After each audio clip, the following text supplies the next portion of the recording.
You hide your wounds. You bury your insecurities under layers of projected strength because you think your weakness makes you a target. You're right, it does.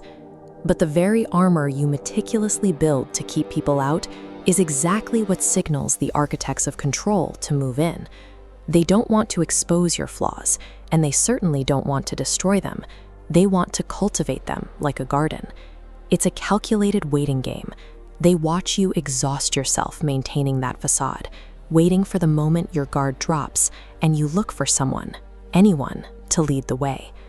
Those defense mechanisms function as the invisible strings feeding the hand that guides you. This is the trap of predatory empathy. The people who seek to dictate your reality rarely look like monsters. They disguise themselves as the ones who understand you best.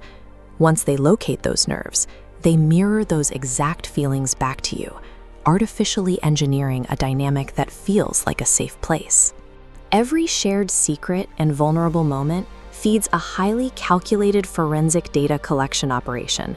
By understanding exactly where you bleed, they calculate precisely how much psychological pressure to apply later.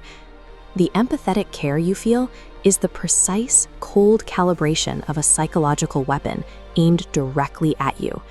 Once the vulnerability map is complete, the execution of the trap becomes entirely invisible. They engineer scenarios designed to spike the exact insecurities they mapped. As soon as you panic, the architect steps in, offering a manufactured solution to the very crisis they secretly orchestrated. You enter a dependency loop. You start altering your life decisions based on the fear of losing your approval or the terror of appearing weak again. Highly intelligent, self-aware individuals often fall the hardest. They operate under the false belief that their intellect makes them immune to emotional manipulation. This flowchart shows the mechanical loss of autonomy. You stop acting and start reacting to their stimuli. You surrender your free will, transitioning from an active participant in your own life to a perfectly timed reaction machine. The long-term aftermath is the slow, imperceptible erosion of your true identity. You are left with a constant nagging emptiness, a hollow exhaustion that remains completely untouched by external achievements or status.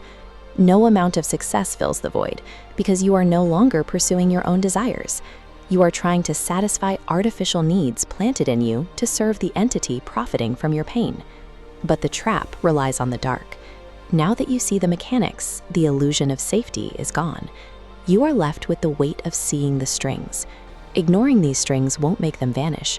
You are now faced with staying a part of the performance or cutting the wires to reclaim your own narrative. If you refuse to be a spectator in your own life, mark the truth. Log your specific moment of realization below in the records to mark your extraction from the trap.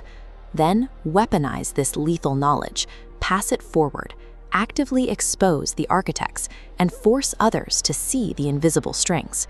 Securing your mind requires active participation. Failing to act confirms you are content with being a manufactured puppet.